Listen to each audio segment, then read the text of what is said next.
Semangat pagi sahabat dunia tambang kita bertemu kembali pada kesempatan malam hari ini. Dan seperti biasa kita akan menjawab pertanyaan dari salah seorang sahabat dunia tambang kita. Dan pertanyaan yang akan kita ulas pada malam hari ini bunyinya demikian.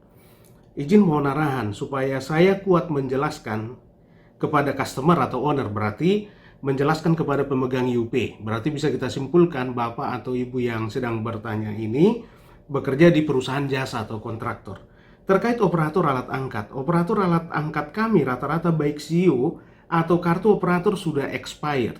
Apakah kami wajib memperpanjang CEO baru mengajukan ke KTT? Karena PT ini dan PT ini dua-duanya adalah pemegang IUP. Berarti kontraktor yang tempat Bapak yang bertanya di sini itu bekerja di dua IUP ini. Beda pemahaman. Artinya dua IUP tempat dia bekerja itu beda pemahaman. Nah, baik sahabat dunia tambang kita, itu pertanyaan yang akan kita diskusikan, kita ulas pada malam hari ini. Akan tetapi seperti biasa, jangan lupa dukung terus channel ini dengan subscribe, bunyikan belnya, like, share, dan juga komen.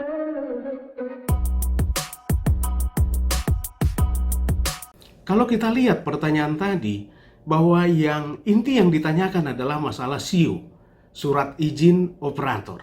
Itulah pokok dari pertanyaan tadi. Nah, surat izin operator untuk operator alat angkat. Nah, mungkin sebagian kita akan bertanya, kenapa kalau operator alat angkat butuh SIO?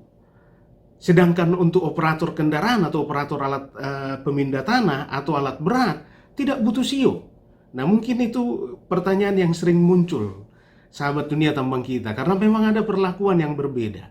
Nah, tapi yang menjadi pertanyaan adalah kenapa perlakuannya dibedakan antara operator alat angkat atau operator crane misalnya, mobile crane, dengan operator ekskavator. Nah, kalau kita melihat sahabat dunia tambang kita, kalau kita melihat lebih detail, ternyata mengoperasikan alat angkat sangat jauh berbeda dengan mengoperasikan dump truck atau ekskavator misalnya. Kalau kita bicara dump truck, tentu sudah ada payload maksimumnya. Yang kita sering sebut kalau dia berbentuk fixed truck, ada GVW, Gross Vehicle Weight. Itulah beban maksimum yang bisa dia pikul termasuk berat dirinya sendiri. Kalau dia trailer, ada GCW, Gross Combination Weight. Itulah berat maksimum yang bisa dia tarik, termasuk berat dirinya sendiri. Artinya dirinya sendiri termasuk prime movernya. Nah, artinya kalau dia sedang mengangkut barang misalnya, atau mengangkut batu bara atau mengangkut OB, sudah jelas batasannya, ya. Misalnya kalau kita bicara HD 785, maka batasan payload maksimum 100 ton. Nah, begitu juga dengan ekskavator. Di sana ada arm, ada boom, ada bucket. Operator tidak perlu berpikir berapa beban yang dia angkut. Ya, begitu dia digging misalnya, ya sepenuh-penuhnya bucket itu, ya itu tidak akan overload karena bucket itu, ya, yang penting peruntukannya tepat. Bucket untuk digging OB atau bucket untuk digging batu bara. Tentu berbeda karena berat jenis batu bara dan OB berbeda. Ya, dan itu sudah disesuaikan dari pabrikannya. Begitu dia bucketnya dia isi sampai penuh, kemudian dia loading, artinya sampai penuh pun bucket tidak akan overload dia. Asal jangan terbalik. Coal bucket digunakan untuk digging OB. Nah, kalau itu overload. Karena berat jenisnya sudah berbeda sahabat dunia tambang kita. Begitu juga dengan dump truck tadi. HD 785 katanya bisa mengangkut 100 ton. Dan vesselnya sudah didesain sepenuh-penuhnya yang bisa muat itu adalah dengan volume dikali berat jenis itu sama dengan 100 ton. Jadi operator tidak perlu memikirkan batas muatan. Nah, sangat berbeda dengan alat angkat sahabat dunia tambang kita. Misalnya kita ambil contoh mobile crane. Betul, setiap mobile crane ada namanya SWL, Safe Working Load. Artinya itulah berat beban maksimum yang bisa diangkat oleh mobile crane tersebut. Tapi hati-hati sahabat dunia tambang kita. Yang selalu ditulis di boom sebuah mobile crane, misalnya SWL 25 ton. Itu artinya beban maksimum yang bisa dia angkat. beban maksimum yang bisa dia angkat tentunya pada saat posisi boom itu paling tegak, ya.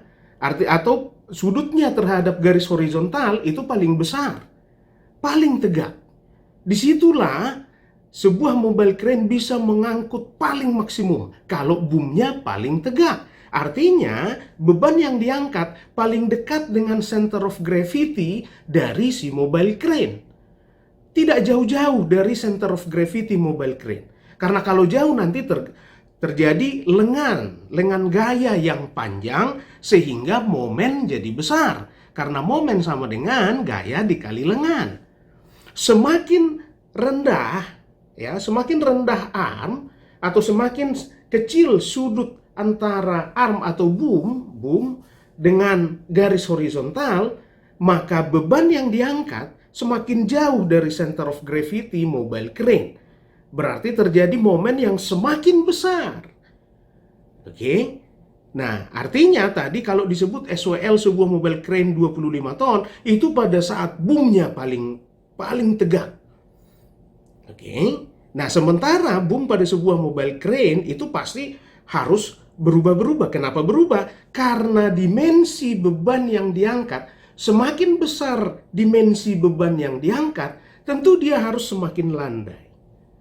Kenapa begitu? Karena kalau dia tetap tegak, nanti beban yang diangkat ini nabrak boom. Oke, maka dia berubah-berubah. Berubah-berubah sudutnya, itu artinya apa? SWL-nya akan berubah. Karena tadi paling maksimum 25 ton segini misalnya. Ya, pada paling tegak. Semakin dia miring, momen akibat beban yang diangkat semakin besar, artinya SWL-nya menjadi semakin kecil. Jadi pada prakteknya SWL untuk sebuah mobile crane itu akan berubah-berubah tergantung dari kemiringan boom dan radius angkat. Ya, radius angkat jarak dari titik pusat massa beban yang sedang diangkat dengan titik pusat massa atau center of gravity dari mobile crane-nya. Nah, tentu si operator harus mengerti itu. Itu kenapa di setiap alat angkat selalu dilengkapi dengan load chart. Gunanya apa? Kalau kemiringan boom sekian, maka beban maksimum yang bisa diangkat sekian. Kalau kemiringan boom sekian, maka beban yang diangkat maksimum sekian. Itulah isi dari load chart. Jadi SWL untuk sebuah mobile crane selalu berubah-ubah tergantung kemiringan dari boom dan juga radius angkat. Dan si operator harus mengerti itu. Itu bedanya dengan operator sebuah mobile crane dengan operator sebuah dump truck. Maka tentunya dituntut kompetensi yang berbeda juga. Belum lagi misalnya sahabat dunia tambang kita, misalnya itu yang pertama. Yang kedua adalah pada pekerjaan misalnya mengganti vessel heavy dump truck. Taruhlah HD785. Ya, kita mau ganti vesselnya. Karena dimensi vesselnya itu sangat besar. Misalnya biasanya kalau rock vessel, ya, karena vessel itu ada dua, vessel yang dihususkan untuk mengangkut OB, ada juga vessel yang dihususkan untuk mengangkut batu bara yang kita sebut coal body yang dilengkapi dengan tailgate. Nah, taruhlah misalnya ini rock vessel yang dihususkan untuk mengangkut OB. Beratnya biasanya sekitar 16 ton. Maka kalau kita pakai sebuah mobile crane dengan SWL 25 ton, apakah sudah cukup? Apakah sudah mampu mengangkat? Pasti saya pikir kita akan sepakat semua akan bilang mampu. Karena SWL 25 ton mengangkut beban 16 ton. Nah, akan tetapi sahabat dunia tambang kita, karena dimensi vessel itu sangat besar, maka tentunya tidak mungkin kita operasikan mobile crane itu dengan boom paling tegak. Karena nanti akan nabrak. Vessel akan menabrak si boomnya mobile crane. Maka harus landai.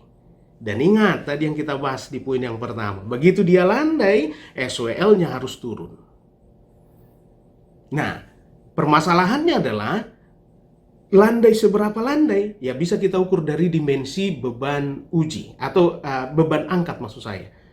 Untuk misalnya, untuk vessel HD785 bisa saja dia harus misalkan 45 derajat misalnya. Padahal menurut load chart ya, misalnya pada posisi boom 45 derajat terhadap garis horizontal bisa saja SWL-nya menjadi 15 ton. Bukan 25 ton lagi.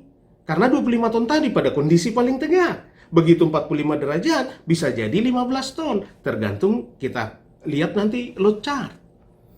Nah, begitu SWL-nya 15 ton, apakah mampu mengangkat vessel yang beratnya 16 ton? Tentu tidak bisa. Maka mengganti vessel, melepas vessel dari heavy dump truck, kemudian memasang yang baru, mau tidak mau harus dengan 2 mobile crane.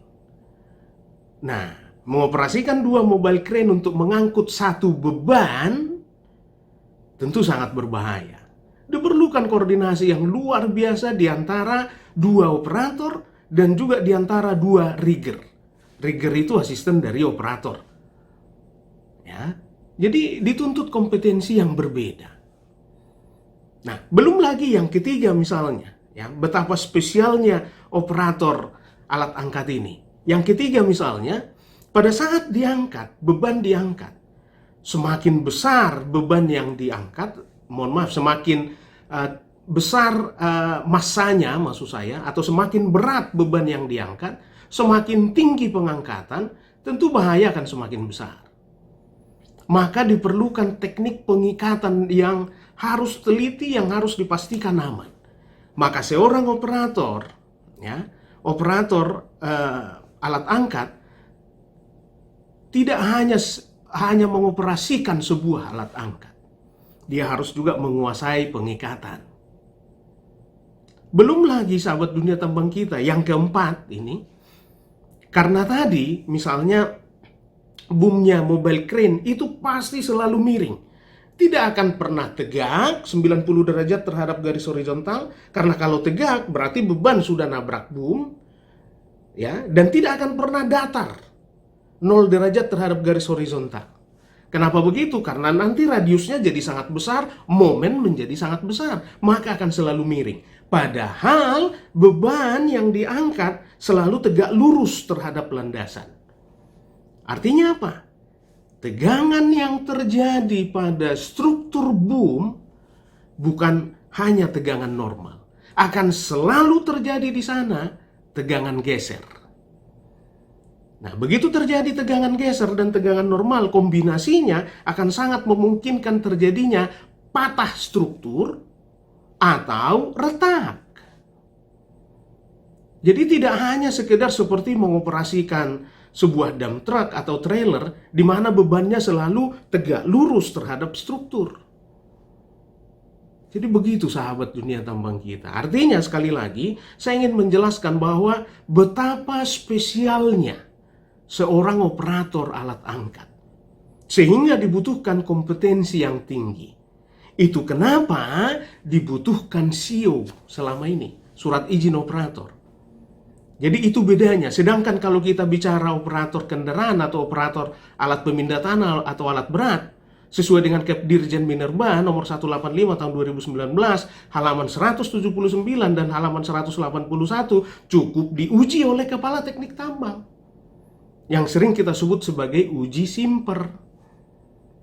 Nah, sementara untuk operator alat angkat tidak sekedar diuji oleh KTT, justru diminta untuk mendapatkan SIO, surat izin operator. Nanti surat izin operator inilah menjadi dasar untuk KTT untuk menerbitkan simper. Itu gunanya SIO. Jadi begitu sahabat dunia tambang kita, kenapa kita butuhkan SIO yang selama ini diterbitkan oleh pemerintah. Dalam hal ini Kepala Inspektur Tambang. Ya, sebelum era Permen 11 tahun 2018, walaupun saat ini sudah dicabut dan dinyatakan tidak berlaku, sudah digantikan oleh Permen SDM nomor 7 tahun 2020. Nah, sebelum era Permen 11 2018 itu, Kepala Inspektur Tambang menerbitkan SIO. Ya, Dan SIO inilah yang menjadi dasar KTT untuk menerbitkan simper. Artinya dibutuhkan sampai pemerintah ikut memastikan kompetensi seorang operator alat angkat. Itu bedanya, sehingga kita butuh SIO di operator alat angkat, dan untuk operator kendaraan dan alat berat kita tidak butuh. Begitu sahabat dunia tambang kita. Nah, kemudian kita masuk ke pokok dari pertanyaan. Tadi disebut di pertanyaan bahwa SIO-nya sudah habis, apakah perlu diperpanjang? Nah, saya ingin menjelaskan begini sahabat dunia tambang kita. Sebelum era Permen 11, betul Kepala Inspektur Tambang menerbitkan SIO, surat izin operator. Nah, tentu Kepala Inspektur Tambang tidak asal menerbitkan SIO, tentu harus ada dasarnya. Yang menjadi dasar bagi Kepala Inspektur Tambang menerbitkan SIO adalah sertifikat diklat yang dimiliki oleh calon operator tersebut.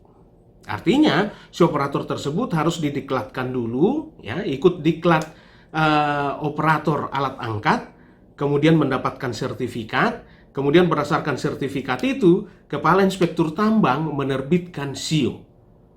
Dan SIO itu menjadi dasar KTT untuk menerbitkan simper. Di sini kita tidak bicara kompetensi.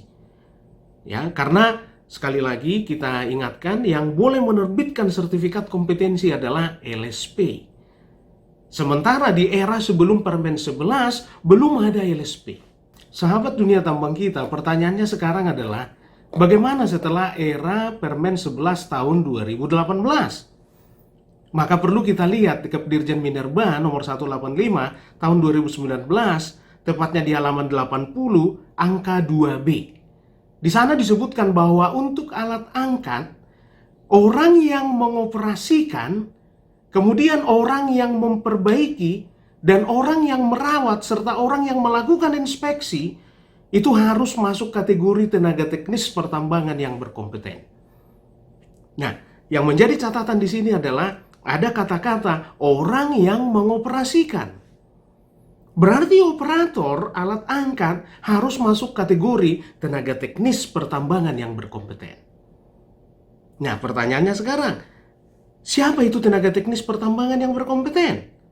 Nah, mari kita lihat definisinya di Kepmen SDM 1827 tahun 2018 di lampiran 2 di halaman yang 32. Di sana disebutkan bahwa tenaga teknis pertambangan yang berkompeten adalah tenaga pertambangan yang memiliki pengetahuan, kemampuan, pengalaman.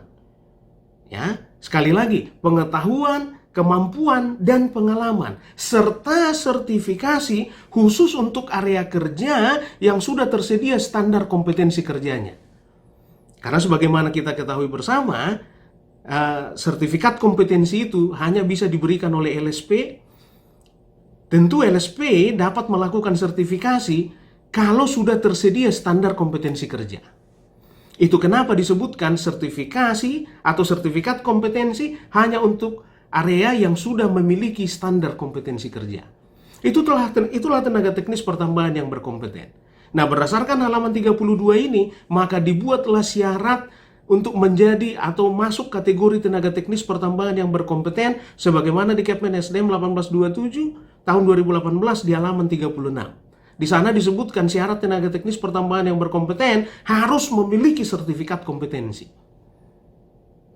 Nah, maka sebelum era Permen 11 2018, karena belum tersedia LSP untuk melakukan sertifikasi atau uji kompetensi, maka tentu tidak dimungkinkan mendapatkan sertifikat kompetensi. Itulah kenapa Kepala Inspektur Tambang saat itu menerbitkan SIO, surat izin operator, untuk menjadi dasar bagi KTT untuk menerbitkan simper. Begitu sahabat dunia tambang kita. Nah, akan tetapi bagaimana kondisi saat ini? Saat ini kita sudah memiliki 3 LSP yang sudah mendapat lisensi dari BNSP untuk bisa melakukan sertifikasi atau uji kompetensi untuk operator alat angkat. Ketiga itu adalah yang pertama LSP T2K3I di Surabaya yang dimotori oleh Altek dan Alkon. Yang kedua LSP Nusantara Tracer juga di Surabaya. Dan yang ketiga LSP ABI Alat Berat Indonesia yang dimotori oleh United Tractors. Karena sudah tersedia LSP yang sudah mendapat lisensi untuk melakukan sertifikasi operator alat angkat, maka tidak ada alasan lagi untuk tidak memiliki sertifikat kompetensi bagi operator alat angkat. Nah, karena sudah dimungkinkan mendapatkan sertifikat kompetensi, buat apa lagi SIO?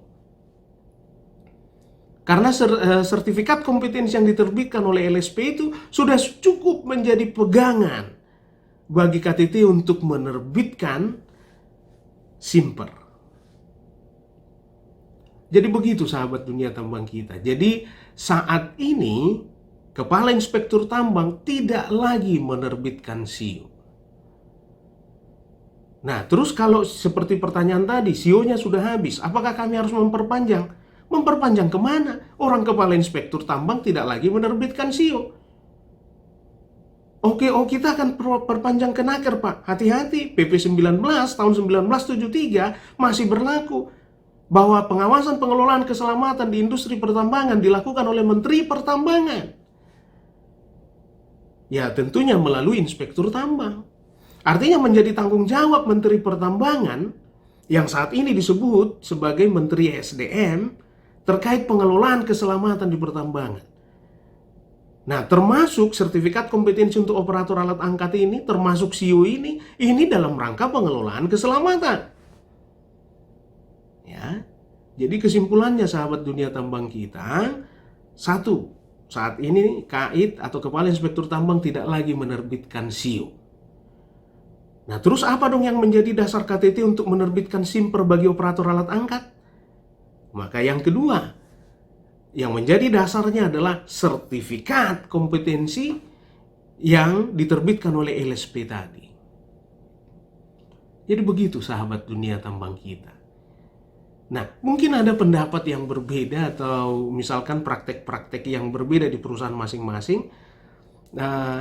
Kita sangat memohon ya supaya silahkan komen ya, supaya diskusi kita ini semakin komprehensif gitu ya, dan tidak ada dualisme, tidak ada kebingungan, karena kebingungan akar dari inefisiensi, inefektivitas.